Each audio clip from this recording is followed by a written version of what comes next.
জননীং শারদাং দেবীং রামকৃষ্ণং জগদ্গুরুং পাদপদ্মে তয়ো শ্রিত্বা প্রণমামি মুহুর্মুহু।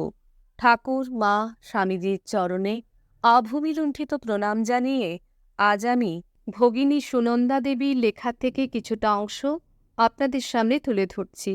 তিনি লিখেছেন, মাদ্রাজে শ্রীরামকৃষ্ণ মঠের প্রথম অধ্যক্ষ স্বামী রামকৃষ্ণানন্দ, তিনি পথিকৃৎ স্বামী বিবেকানন্দ, যাকে দক্ষিণ ভারতে পাঠিয়েছিলেন শ্রীরামকৃষ্ণের কাজ শুরু করবার জন্য।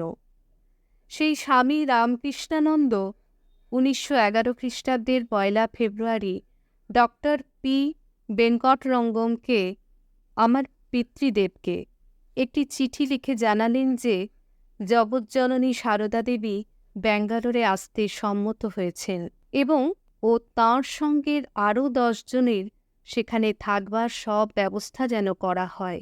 মহীশূর রাজ্যে শ্রীরামকৃষ্ণ আন্দোলন শুরু করার ব্যাপারে ডক্টর বেঙ্কটরঙ্গম ছিলেন একজন প্রধান উদ্যোক্তা এবং স্তম্ভস্বরূপ।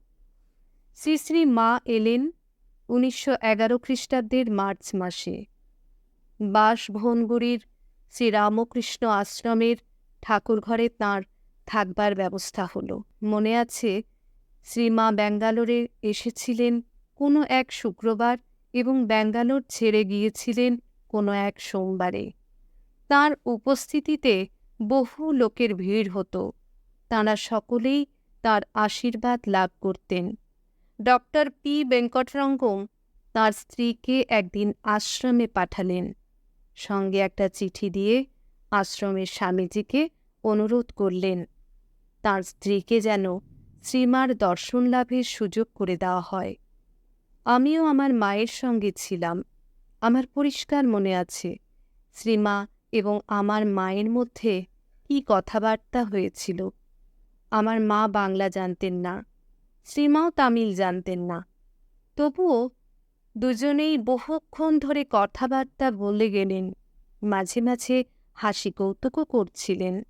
যেভাবে তাঁরা কথা বলছিলেন তাতে পরিষ্কার বোঝা যাচ্ছিল দুজনেই দুজনের কথা বুঝতে পারছেন। ভাষার বাধাটা তাদের কাছে কোনো সমস্যা নয়। মা একটা দক্ষিণ ভারতীয় রান্না খেতে চেয়েছিলেন, সেটি হলো রাইস আপ্পালামস। আমার বাবা এটি তৈরি করিয়ে রেলওয়ে পার্সেল করে ব্যাঙ্গালোর থেকে পাঠিয়ে দিয়েছিলেন। মা খেয়ে নিশ্চয়ই আনন্দ পেতেন, কিন্তু দুঃখের বিষয় রেলওয়ে পার্সেলে এসেছে বলে কয়েকজন প্রাচীনপন্থী মহিলা মাকে তা খেতে দিলেন না। জয় মা। আজ আমি মায়ের সেই পছন্দের রাইস আপ্পালামস বানিয়ে মাকে নিবেদন করলাম। আপনাদের মূল্যবান মতামত নিশ্চয়ই লিখে জানাবেন। সবাই ভালো থাকবেন, সুস্থ থাকবেন। জয় ঠাকুর, জয় মা, জয় স্বামীজি।